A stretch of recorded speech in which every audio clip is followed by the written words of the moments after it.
The Deinotherium was a very large prehistoric animal that belonged to the elephant family. Its name means terrible beast in Greek, but it was not a monster. Instead, it was a gentle plant-eating giant that lived millions of years ago. Scientists believe Deinotherium lived from about 20 million years ago to as recently as 1 million years ago, during the Miocene and Pleistocene periods. Deinotherium looked a little like modern elephants, but it had some very unusual features. It was one of the largest land animals of its time, standing up to 4 meters tall at the shoulders and weighing between 10 to 14 tons. That means it was even bigger than African elephants, which are the largest land animals alive today. Its body was massive, with thick legs like strong pillars to hold up its great weight. The most surprising part of Deinotherium was its tusks. Unlike elephants and mammoths, whose tusks grow upward and outward from the upper jaw, Deinotherium's tusks grew from its lower jaw and curved downward like hooks. These tusks could be more than 1.5 meters long. At first, scientists were confused about how Deinotherium used them, but today most believe they were useful tools. Deinotherium may have used its tusks to pull down branches, strip bark from trees, or dig up roots and plants from the ground. Deinotherium was a herbivore, which means it ate only plants. It lived in warm, tropical regions of Africa, Asia, and Europe.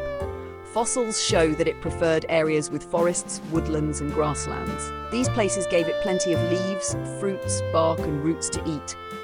Because of its size, Deinotherium had to eat a huge amount of food each day to stay alive, just like modern elephants do.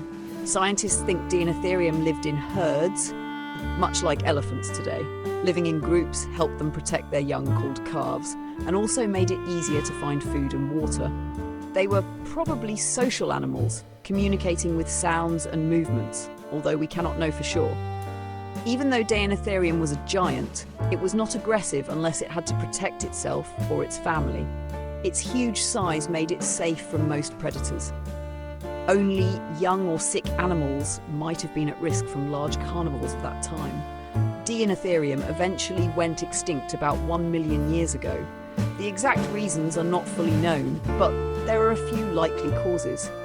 First, the Earth's climate was changing. Forests and woodlands began to shrink, while grasslands became more common. Since Deinotherium depended on trees and soft plants, it may have struggled to find enough food.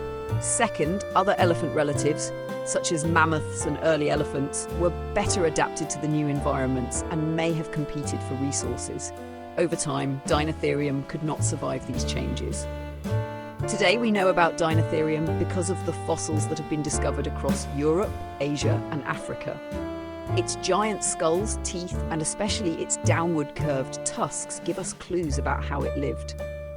Fossils also show that Deinotherium lived for a very long time on Earth, making it one of the most successful members of the elephant family.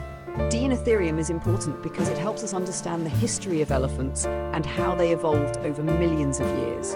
While elephants today have upward curving tusks, Deinotherium shows us that their relatives had very different shapes and features. This variety tells us that nature is always experimenting, and only the animals best suited to their environment survive. Even though Deinotherium has been gone for 1 million years, it still captures our imagination. Museums often display its fossils, and many people are amazed at its size and its unusual tusks. It reminds us that the past was full of animals that looked very different from the ones we see today. Deinotherium will always be remembered as one of the largest and most unique members of the elephant family, a gentle giant with strange tusks that lived long before humans walked the earth.